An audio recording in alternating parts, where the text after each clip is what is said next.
सलग 4 दिवस झालेला मुसळधार पाऊस आणि इसापूर धरणातून सोडलेल्या पाण्यामुळे यवतमाळच्या पुसद तालुक्यातील गौळ बुद्रुक, जगापूर, देवगव्हाण या गावातील पिकांचे अतोनात नुकसान झाले। शेतकऱ्यांचा संपूर्ण खरीप हंगाम वाया गेला।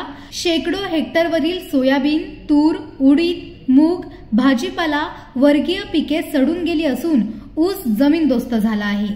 यामुळे शेतकऱ्यांचे मोठे नुकसान झाले असून पैशांची जुळवाजुळव करून हाताच्या फोडाप्रमाणे पिकवलेले पीक मातीमोल झाल्याने शेतकरी खचून गेले आहेत। या नुकसानग्रस्त भागांचे तात्काळ पंचनामे करून शेतकऱ्यांना आर्थिक मदत देण्याची मागणी गौळ बुद्रुक येथील शेतकऱ्यांकडून करण्यात येत आहे।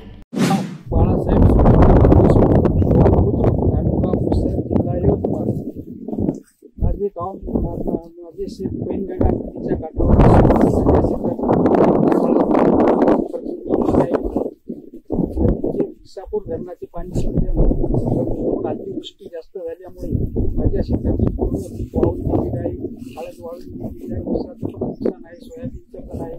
जास्तीत जास्त सरकारने पंचनामा करून भरपूर मदत द्यावी। एकही अधिकारी आलेला नाही ठेवण्यासाठी पाहण्यासाठी, तरी माझी शासनाला विनंती आहे तात्काळ पंचनामे करून तेवढी नुकसान भरपाई द्यावी। धन्यवाद। पोस्ट शेंबाळ पिंपरी, तालुका पुसद, जिल्हा यवतमाळ। मी गौळ बुद्रुक येथला रहिवासी असून पैनगंगा नदीच्या काठी माझं पूर्ण जमीन 9 एकर जमीन माझी पूर्ण आहे। गट नंबर 77 माझे 4 एकर ऊस, 4 एकर सोयाबीन आणि एकरभर हळद असं माझं पूर्ण पीक असं नाबूद झालेलं आहे। पूर्ण सोयाबीन कटून गेलेलं आहे। हळद पण माझी पूर्ण पुढ्यावर येऊन बसलेली आहे। आणखी कोणीही योग्य ती दखल घेतली नाही व कोणी पंचनामा पण माझ्या जमिनीचा आणखी पण झालेला नाही। म्हणून बा आता योग्य ती कठोर कारवाई करून शेतकऱ्याला आत्महत्येशिवाय दुसरा पर्याय नाही। मी सोसायटीचे पैसे काढून पूर्ण ऊस लागवड केली, हळदीचं पण पीक केलं, गरीब योजना करणार होतो।